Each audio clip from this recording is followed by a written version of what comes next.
நாம் இன்றைக்கி முருங்கைக்கீரை பொடியில் ஒரு அல்வா ரெசிபி தான் பார்க்க போகிறோம். அதுக்கு 3/4 கப் அளவுக்கு கார்ன்ஃப்ளவர் மாவு எடுத்துக்கலாம். 1/2 கப் அளவுக்கு சுகர் எடுத்துக்கலாம். கார்ன்ஃப்ளவர் மாவை நல்லா கட்டி இல்லாமல் கரைச்சி வச்சுக்கலாம். முருங்கைக்கீரை இலைப்பொடி 1 ஸ்பூன் அளவுக்கு தண்ணியில் மிக்ஸ் பண்ணி வச்சுக்கலாம். இது அதிகமாக சேர்த்துனா கசப்புத்தன்மை வந்துடும். அதனால் 1 ஸ்பூன் அளவுக்கு எடுத்துக்கலாம். இதையே கரைச்சி வச்சுருக்கிற கார்ன்ஃப்ளவர் மாவோடு கலக்கிக்கலாம். ஒரு கடாயை அடுப்பில் வச்சு இந்த கலக்கி வச்ச கார்ன்ஃப்ளவர் மாவை அதில் சேர்த்துக்கலாம்.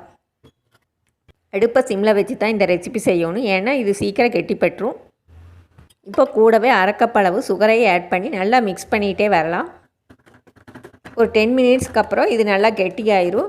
இது கூட 2 ஸ்பூன் அளவுக்கு நெய் விட்டுக்கலாம். இதை விட அதிகமாக கூட நெய் விட்டுக்கலாம். அது நெய் அதிகமாக விடத்தான் அல்வாவோட டேஸ்ட் அண்ட் டெக்ஸ்டர் கிடைக்கும். நெய் விட்டதுக்கப்புறம் ஒரு 10 நிமிஷம் நல்லா கிளறி கொடுத்துட்டே வரலாம். இப்போ சுவையான முருங்கைக்கீரை பொடி அல்வா ரெடி ஆயிடுச்சு.